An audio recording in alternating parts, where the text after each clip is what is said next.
Alright everybody, welcome back. Now we have all seen the ranking videos online, whether it's WatchMojo or Triple Jump. You got a bunch of videos to choose from when it comes to ranking consoles, games, and so forth. Now for this video I wanted to rank all the consoles I have owned through the years. This way those watching can have an idea of where I come from and what this channel is all about. The list will be ranked from worst to best. Now my criteria is simple. It has to be a console bought for me or by me, not handed down to me by someone years after its initial release. So the N64, original Xbox, Sega Saturn, the Master System, and the Nintendo Switch are not on my list for this reason. And just to put it out there, believe it or not, this is not a mistake and I did not forget to put this on the list. I have never owned a PS2. I know, crazy, right? Here we go. The Odyssey 2 was not my first game console to experience and play. That would be the Atari 2600. But it was the first one I owned, and it was all mine. Mine!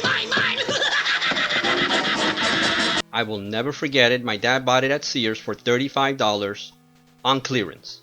And it was a big surprise. I had no idea what to make of it. This console had no games worth playing other than maybe the Quest for the Rings one, which combined a video game with a board game, and that was pretty cool. Unfortunately, I never owned it, so I had to do with a 3-in-1 game of Speedway, Spin Out, and Crypto Logic. Wow. And then I had Turtles, I remember that one. And I had 2 other games which I have forgotten thanks to years of therapy. Hey, did I mention it has a keyboard? And it was on clearance? $35?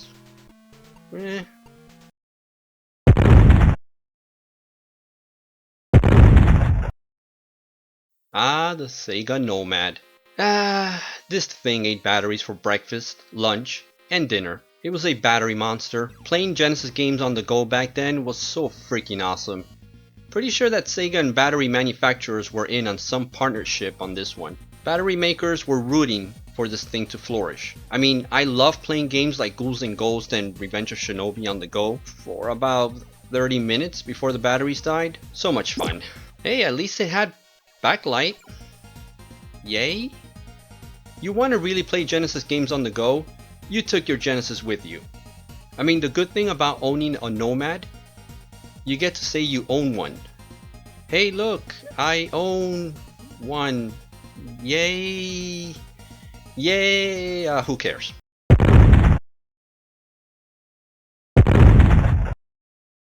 Okay, just hear me out. Just cause a system ranks this low does not make it horrible. Unless it's the Odyssey 2.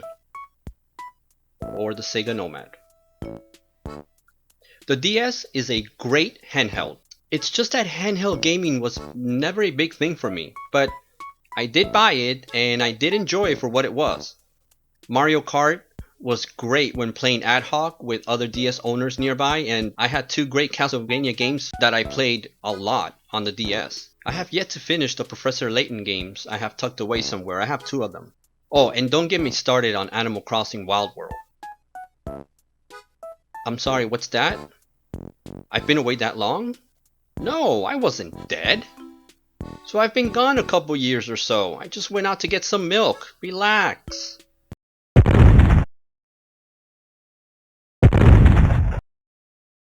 Now I still own the 2 PS3 models that I bought back in 2012 and 2013.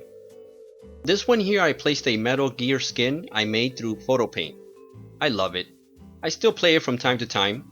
The fact that the PlayStation Store is still up is a big win for us owners. Lots of great titles there for you to download. And all PS3 models are compatible with PS1 games, which is great if you have a large PS1 library. Now about finding a good working DualShock controller in 2021. Good luck.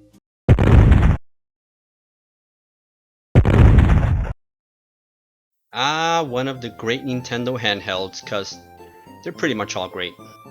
And yes, it did have amazing graphics and great battery life for that time. The Game Boy Advance was cool for its time thanks to its link cable and the ability to work with some GameCube games like Animal Crossing. I recall being stoked at connecting it to the GameCube and sailing over to my private island with the cap as he sang some shanties. That was fun.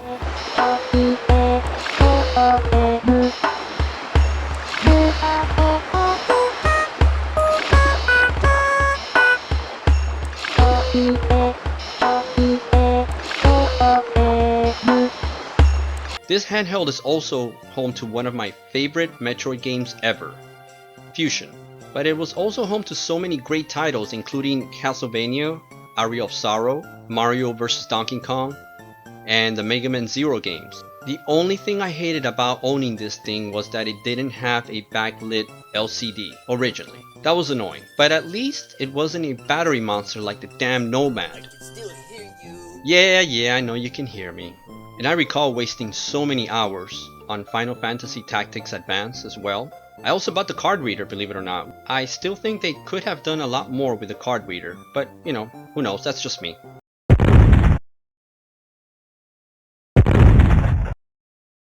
Ah, the Wii, the best-selling home console for Nintendo. Well, probably gonna be overtaken shortly by the Switch, but it's home to just mountains and mountains worth of shovelware. I recall having to enter a raffle just to get a number that I would then bring to a Target store, allowing me to buy one. The motion controllers were a cool gimmick at first, then Nintendo really rammed it down your throat.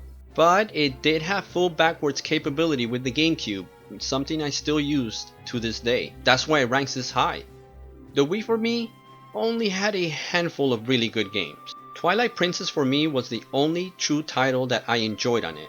Maybe also the Metal Slug Anthology, which I still own. Also, as a little side note, don't save your game on a GameCube memory card using the Wii and then use that same card on a GameCube console and do a save on it. It will corrupt your data. I found that out the hard way. That was painful. So painful.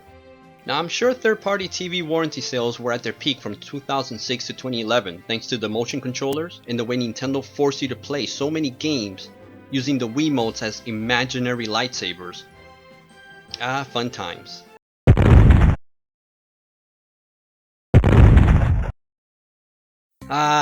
There I was in my homeroom class, glancing down at a copy of EGM number 2, which was given to me by a classmate when I first saw it. A picture-perfect port of R-Type, right there on the page, just staring back at me. It said it was coming out on a TurboGrafx 16. What's that? I had no idea what that was, only that I must have it. Introducing TurboGrafx 16, the next generation video game system. It's 4 times faster, so the games are more exciting. There are almost 10 times as many colors, so the arcade quality graphics are even more intense. And you can expand your system with a CD player for CD games with sound effects that are turbocharged. TurboGrafx 16 from NEC, the higher energy video game system. The system has lots of weird games coming out for it, but it might be a sleeper hit, I thought. Yeah, unfortunately reality set in after I bought it. It had Keith Courage as a packing game. Keith Courage. Look at it. That was the pack-in, while the Genesis had this. Welcome to your doom. My friend had Revenge of Shinobi, Golden Axe, Altered Beast, of course, and Ghouls and Ghosts. I had Keith Courage, Victory Road, Legendary Axe, and R-Type. Now, don't get me wrong, Legendary Axe, great game. And it did end up having a lot of good games, but ultimately I did realize as the year went by that maybe I had bought the wrong system. I still had fun with it. I ended up owning some great ones like Devil's Crush, Ninja Spirit, Aero Blasters, just to name a few. Neutopia was probably one of my favorites. I mean, sure, it was a Zelda ripoff, but it would hold me off until Link to the Past a few years later. Another thing is that it only had one controller port. Guess the console was aimed at kids with no friends. If you did happen to have a few of those, you know, friends lying around, good luck, cause you needed a turbo tap to allow a second player to join you. But that never happened, you know why? Cause I was the only person in my zip code to own a TurboGrafx 16. So maybe NEC knew what they were doing all along? Nah.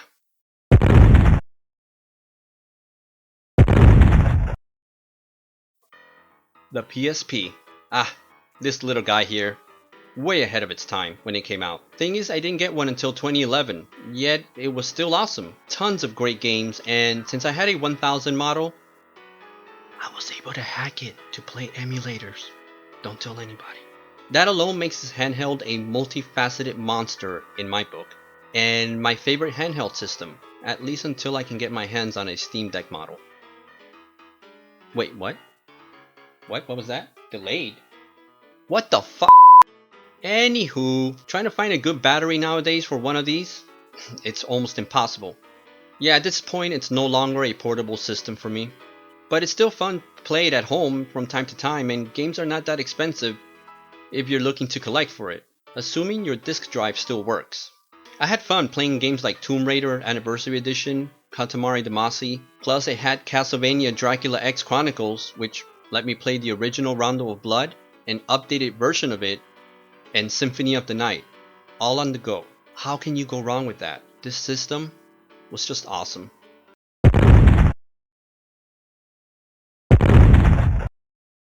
Genesis. This here was my first taste to what 16-bit home console could do. I played it at a friend's house and was just blown away. I mean, the waterfall scene in Revenge of Shinobi when I first saw it was just eye candy, along with the parallax scrolling. It was just awesome. I was mesmerized. I used to love playing Revenge of Shinobi with the headphones on. I could just sit there and listen to the music test all day. One of the best 16-bit game soundtracks of all time, in my opinion. Playing Golden Axe with my friend on weekends, I mean, that's a memory that I'm going to treasure till the day I die, or get dementia, one of the two. I didn't own one until 1993, but at that point the Genesis library was huge, and many games could be bought at very low prices. I owned a lot of great titles for this one, in fact too many to go over here. I still recall traveling to many game stores throughout Miami looking for a full copy of Phantasy Star 2 at that time, and to this day, I still got that copy. Xbox One. The reason this one ranks so high for me is because of a few things. One, it has backwards compatibility with many Xbox 360 games, and I got plenty of those. And two, it introduced me to Game Pass, which I consider to be the future of gaming. I love the feel and ergonomic design of the controller, and the fact that I now have access to some original Xbox games as well through the system is just awesome. Game Pass alone gives me access to almost 400 games, so that's about 390 of which I'm probably never going to play, but hey, they're there. This is currently my all-in-one access hub in my living room setup.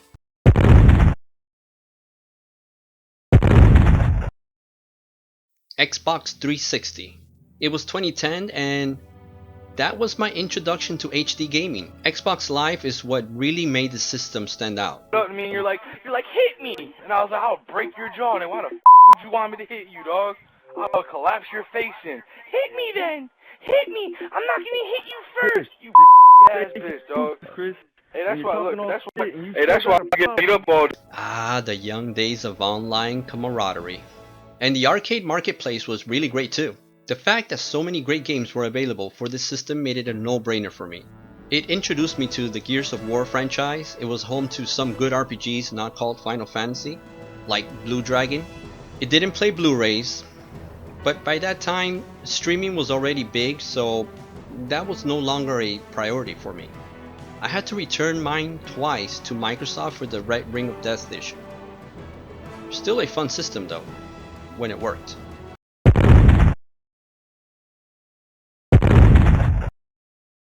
Now, this one here is one of the most underrated consoles ever, in my book. On launch and shortly after, it had a solid library. I recall buying the Double Dash GameCube bundle along with Rogue Squadron at Best Buy when it came out, and that game is still awesome today. In fact, so is Double Dash. I don't care what anyone says out there, I love Double Dash. This little cute console was home to some of my all-time favorite games, including Metroid Prime, Mario Sunshine, Simpsons Hit and Run. It introduced the gaming community to Animal Crossing, and it had Resident Evil 4 as well as the remake to Part 1 and Resident Evil 0. Oh, and let's not forget F-Zero GX the best futuristic racer ever, in my opinion. The controller was weird, I'm not gonna lie to you, but ultimately, it did feel right. The fact that you can pair up your Game Boy Advance with it to play some games was a really cool feature at that time. I still own mine, but all the games I play for it, I play them on the Wii now.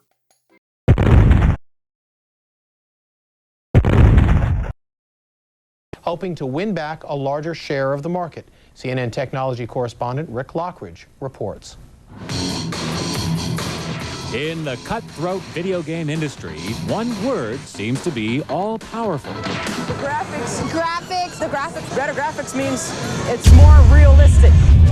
And embattled Sega's new Dreamcast video game console is graphically better.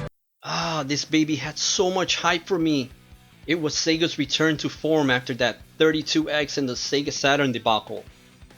The promise of a true 3D Sonic game was just too much.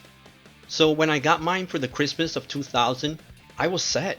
Sonic Adventure was awesome, even though it had terrible camera system and real cheesy soundtrack, but the potential for the future was there. This system had so much promise that I was bummed out when I heard that Sega was pulling the plug just a few years later. At that time I thought, why? It had great titles. You had Resident Evil Code Veronica, Power Stone 1 and 2, Grandia 2, Project Justice, Crazy Taxi, Marvel vs. Capcom 2, and so many more. The VMU was a cool concept, and that little sucker can last because mine actually still works, believe it or not. And it has my save files. If you want to go out with a bang, this is the way to do it. Sega style.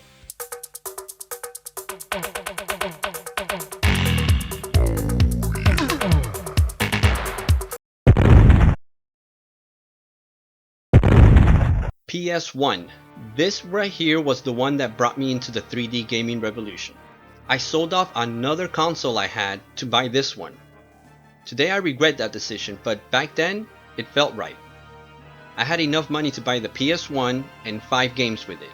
Abe's Odyssey, Raiden Project, Street Fighter Alpha, Tomb Raider, and Resident Evil. I chose the PlayStation over the N64 at that time, and it was a great decision that I do not regret even to this day. PS1 had so many more titles and was home to some amazing classics like Castlevania Symphony of the Night, Metal Gear, Final Fantasy VII, Ape Escape, Silent Hill, and Resident Evil 2, just to name a few. And it allowed you to play music CDs, and many games had FMV. Let me rephrase that. They had FMV incorporated into good games. Yeah, see? Shut up. This was the perfect way to introduce gamers to the next evolution of gaming. I'm glad I bought one when I did. I'm just not too happy on how I got the money to buy it. Hang on, I'm getting to that.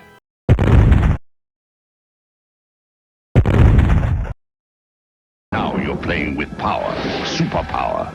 Now I bought this system in 1993, but have been playing it since 1991 since my friend owned one. And by then, the Super NES had one hell of a library. Now the best part of it was that you didn't need to turn your console into a tower of terror to enjoy all the games. The console is considered by many to be the number 2 or number 1 console of all time, and that is hard to argue. The library of games is just off the charts. You had amazing Japanese RPGs, great first party titles, and games that took full advantage of the Super NES capabilities. It is home to one of my favorite RPGs ever, and that's Chrono Trigger, but it also had other great titles such as Super Metroid, Super Mario World, Super Castlevania 4, and that's just to name a few. This system was super. I'm sorry. I just had to say it, I'm sorry. Moving on.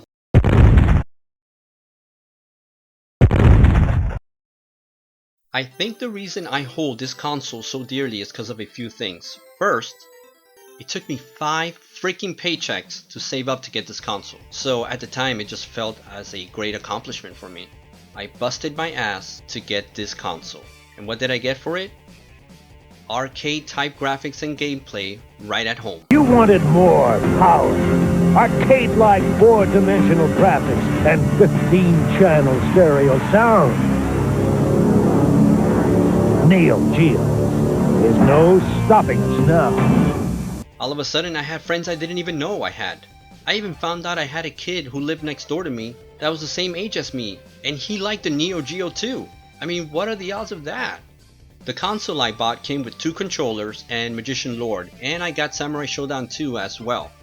It cost me around $650 back then.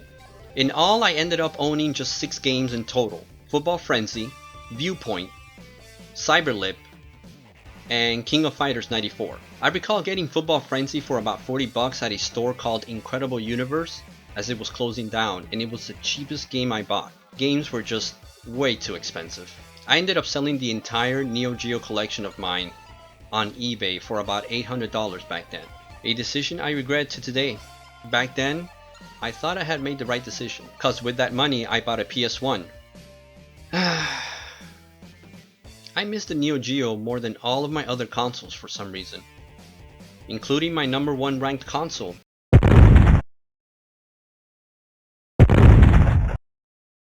This puppy right here. This is what started me in my gaming addiction. If Atari was getting my toes wet on the waters of gaming, playing the NES was like learning how to swim in them. So many great memories with this console. Buying it in Kmart along with Super Mario was probably one of the happiest days of my early life. This console brought up a whole generation of gamers. It was my entire childhood. Trading cards in school with others was just part of that lifestyle, as long as bullies didn't find out. Yeah, gaming back then was for kiddies and nerds. Now, if the console alone wasn't enough, you had the Nintendo newsletter, followed up by Nintendo Power. And one of my greatest Christmas memories was asking for DuckTales and actually getting it. I owned many classic games on this one, as well as having the NES Advantage and the NES Max. My friend actually had the Power Pad and the Power Glove, and we would waste away many weekends on many great titles. And who can forget going to the video rental stores and browsing through hundreds of NES titles to see which one you would take home for the weekend. Kids today have YouTube and internet to check on games. Back then we had video game magazines and rental stores as our review portals to new games. Yeah, times do change.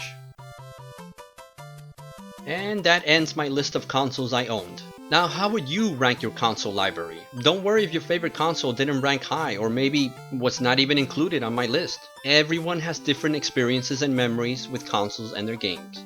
Maybe the NES was the worst in your list. That's fine. We all have different takes on the consoles and games we have owned. Someone out there might consider the 3DO their favorite. That's okay too. The point is, we all had fun all these years playing so many great games across so many different consoles.